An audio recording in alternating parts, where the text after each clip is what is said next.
안녕하세요. 코흐 NFT의 하하123입니다. 오늘 소개할 프로젝트는 데피안츠입니다. 간단한 정보를 말씀을 드리겠습니다. 일단 제너레이션 1의 총 서플라이는 5555개입니다.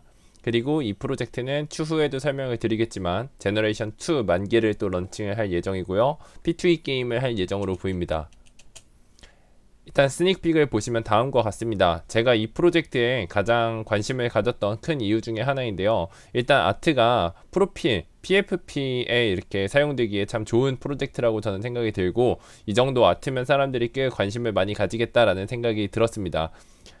이 이 데피안츠는 추후에 게임을 런칭을 할 예정인데, 이 게임 안에서 사용되는 캐릭터들이 총 3가지의 어떤 파벌로 나뉘어진다고 해요. 우리 가위바위보 게임을 하듯이 어떤 종족 같은 게 있다라고 생각을 하시면 될 것 같습니다.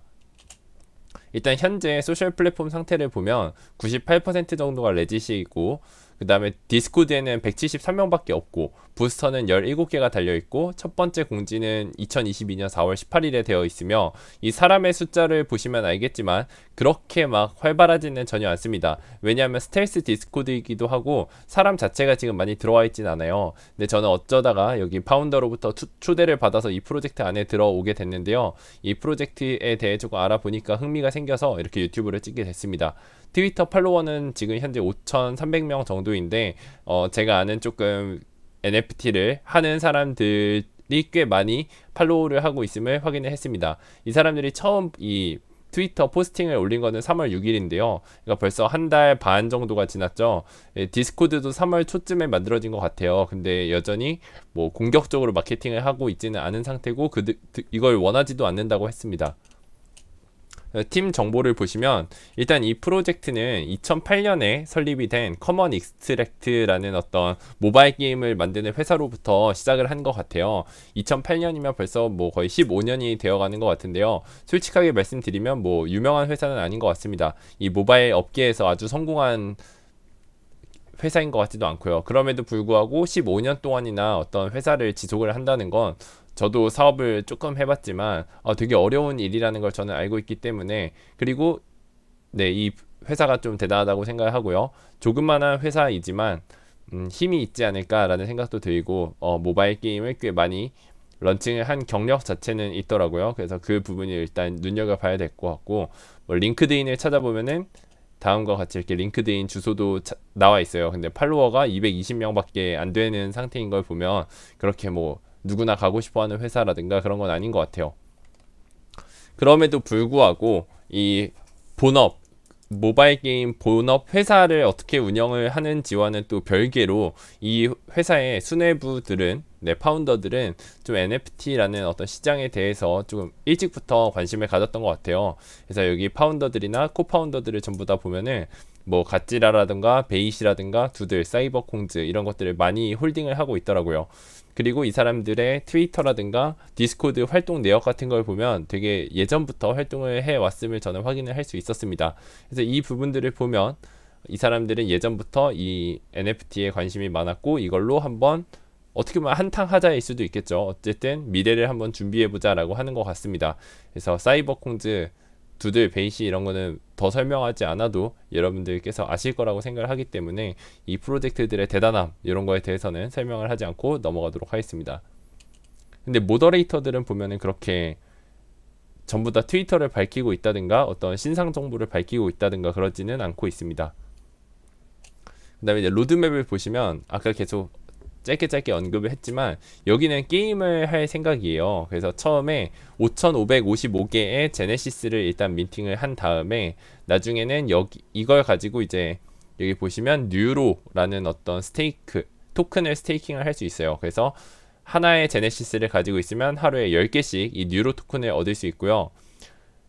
데피안스 제네시스를 2개를 가지고 있는 사람은 600 뉴로만 있으면 여기 데피안스 바이오 드로이즈 2세대죠. 이거를 또 민팅을 할 수가 있고요.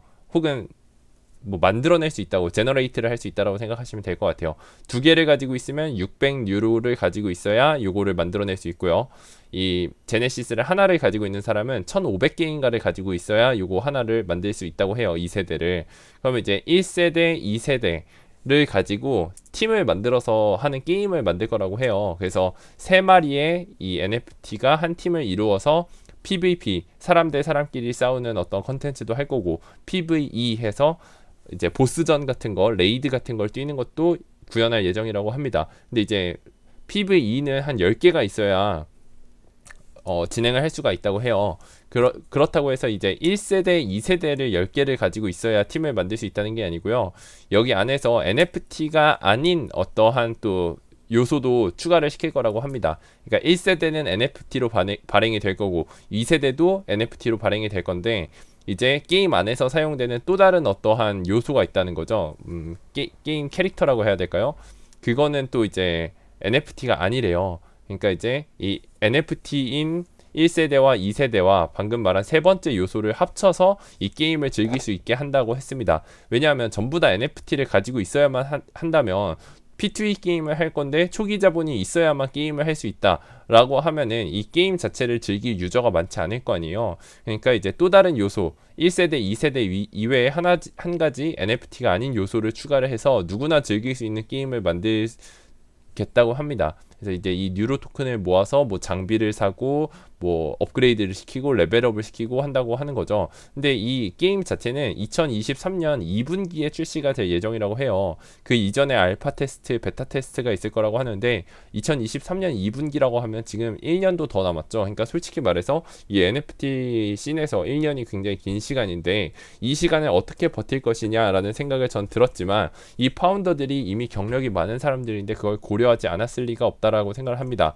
그래서 제가 파운더한테 물어봤더니 너네 그럼 이 뉴로 토큰을 모아서 게임에 사용을 하려면 1년 이상 걸릴 것 같은데 그 기간 동안 너네 그냥 뭐 할 건데? 우리한테 어떤 혜택을 줄 건데? 라고 물어보니까 당연히 화이트리스트 마켓 같은 거 해서 다른 방법으로 열심히 혜택을 또 줄 거라고 이야기를 하더라고요.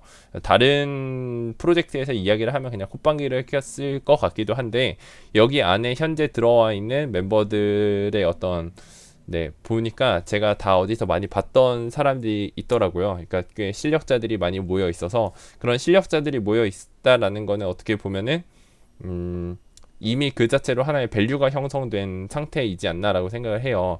이 사람들이 추후에 디스코드 운영을 어떻게 할지는 잘 모르겠지만, 아무튼 그렇습니다. 게임을 할 건데 게임에 대한 정보는 화이트 페이퍼에 나와 있고, 그거는 이제 유튜브 하단에 이제 링크를 걸어 놓겠습니다. 근데 좀 복잡해요. 그리고 저는 솔직히 그렇게 믿지도 않습니다. 왜냐하면 아직 1년 이상 남았는데 이 사람들이 1년 이후에 런칭할 게임을 벌써부터 다 구상해 놓았을 거라고는 생각하지 않아요. 대략적인 어떤 틀만 잡아놨겠죠. 여기까지고, 이제 콜라보레이션은 딱히 어디랑 하지 않았습니다. 돈테 워커, 코코빈, 논펀지스라는 어떤 인플루언서들이랑만 지금 진행을 했어요. 근데 제가 알기로 첫 번째 돈테 워커랑 논펀지스는 유튜버예요. 각각 뭐 1만 명, 2만 명 이상 구독자를 보유한 NFT 전문 인플루언서들이고요. 코코비는 알파갱이라는 프로젝트와 우가버스라는 프로젝트의 어떤 팀 멤버입니다. 이 사람들도 이제 트위터에서 종종 볼 수 있었던 사람들이고요. 그 다음에 아직 발표하지는 않았지만 되게 거대한 콜라보레이션이 또 하나 있을 거라고 합니다. 되게 멋진 곳이랑 할 거라고 하더라고요. 저는 어딘지 얼핏 듣긴 했지만 그거는 밝히지 말아달라고 해서 이 부분은 잠깐 저도 함구하겠습니다. 그래서 이제 제 의견을 말씀드리면, 앞에서도 살짝 말씀을 드렸죠.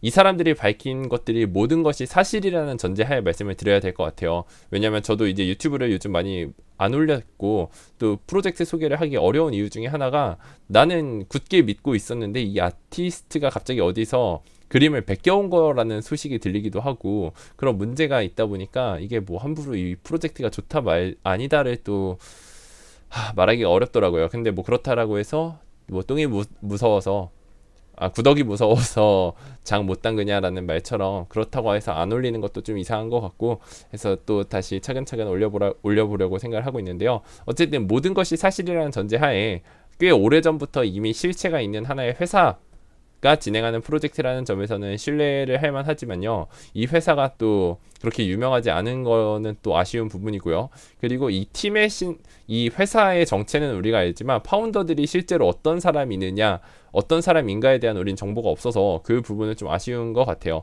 그래도 이제 뭐 모바일 게임을 지속적으로 만들어 왔고 경력이 있고, 그 다음에 또 저한테 따로 알려준 부분인데, 다른 두 가지 NFT 프로젝트에 대한 외주를 맡은 적이 있다라고 하더라고요. 그 부분을 보면 어떤 컨트랙 이슈 같은 거는 당장은 걱정을 할 필요가 좀 없을 것 같아요. 근데 이제 첫 번째 5,555개를 민팅을 할 때에 매끄럽게 될 수 있지만, 이제 게임까지 정말 이 스마트 컨트랙이랑 잘 엮어서 할 수 있느냐는 또 이제 두 번째 문제일 것 같아요. 그 부분은 정말 좀 어려운 부분이라고 저는 생각을 하고요. 아까도 말씀드렸듯이 두 번째는 이 경영진들은 이미 NFT에 일찍부터 관심을 가졌다라는 부분이고, 세 번째는 아트가 저는 솔직히 되게 매력적이었거든요. 스닉픽을 아까 보여드렸지만, 이 아트는 그래서 누가 그렸고 아티스트는 누군데? 라고 물어보니까 유명한 아티스트가 그린 건 아니고 자기들 회사에서 일하는 직원들, 이 디자인 그리는 사람들이 만든 거라고 하더라고요. 그래서 이 부분은 조금 좋은 부분이면 좋은 부분이고 아쉬운 부분이면 아쉬운 부분인 것 같아요. 아티스트로 유명한 사람이 그린 그림은 아니라는 점이 조금 아쉬운 부분이고요. 네 번째는 2023년 2분기를 목표로 게임을 출시하겠다라고 이야기를 하는데, 이 부분이 좀 아쉽긴 해요. 너무 오랜 기간이 남았고요. 그리고 아직까지는 저는 분명히 P2E 플러스 NFT 라고 해서 엄청 성공한 프로젝트들을 많이 보지는 못했어요. 심지어 게임성까지 갖춘 거는 아직 저는 못 봤어요. 요즘 제가 P2E에 대해서 관심을 조금 끊어서 지금 잘 모르고 있는 거일 수도 있을 것 같고, 그 부분에 대해서는 댓글로 남겨주시면 감사하겠습니다. 아무튼 그래서 이 P2E 더하기 NFT의 한계를 잘 극복할 수 있을지 봐야 될 것 같고요. 커뮤니티를 굉장히 타이트하게 운영을 하는 것 같아요. 지금 디스코드를 만든 지 한 달 정도 됐는데 멤버가 100 몇 명밖에 없는 걸 보면 정말 자기들이 선별해서 데리고 오려고 하는 것 같아요. 물론 민팅 직전에는 퍼블릭 디스코드로 만들어서 사람들을 이렇게 막 끌어모을 수도 있겠는데, 일단 현 상태는 커뮤니티를 되게 타이트하게 운영을 하고 있다라는 거고, 여섯 번째는 벌써부터 게임에 투입될 제네시스 2를 이미 계획을 하고 있고, 스테이킹도 할 거고, 화이트리스트 마케팅을 이미 염두에 두고 있고, 네, 이런 걸 보면은, 그리고 또 아무 프로젝트랑 콜라보레이션을 하고 있지 않아요. 막 이게 어떤 프로젝트의 모더레이터를 하거나 티켓 여러분 우리 디스코드 하다 보면 티켓을 열잖아요. 근데 티켓을 이제 관리하는 입장에서는 별의별 알파 그룹이라고 하는 디스코드들에서 연락이 와요. 우리 디스코드 몇 명인데, 우리 트위터 몇 명인데, 우리 어떤데 저떤데, 우리한테 화이트리스트 좀 줄 수 있어? 라고 물어보는 곳들이 되게 많아요. 생각보다 진짜 많더라고요. 뭐 한국만 해도 그런 커뮤니티들이 꽤 있는데 전 세계적으로 보면 뭐 얼마나 많겠어요.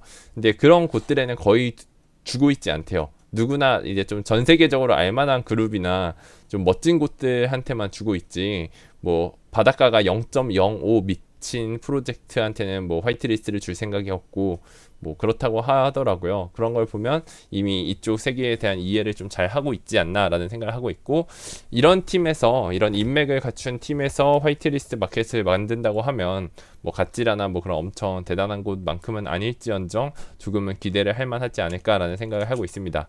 네, 여기까지가 이제 데피안츠에 대한 제 생각이었고요. 뭐 당연히 지금 초반 단계이니만큼 뭐 많은 정보가 공개되어 있지는 않고 화이트 페이퍼 이런 건 나와 있지만요, 이 사람들이 앞으로 어떻게 해나갈지, 앞으로 어떤 사람들을 디스코드 안에 데리고 올지, 이런 것들은 우리가 잘 모르지만, 저는 이 프로젝트의 아트와 게임 로드맵을 또 벌써 상세하게 만들어 뒀다는 점, 준비를 하고 있다는 점 등등을 보고 그냥 관심을 가지려고 할 것 같습니다. 네, 여기까지였고 시청해 주셔서 감사합니다.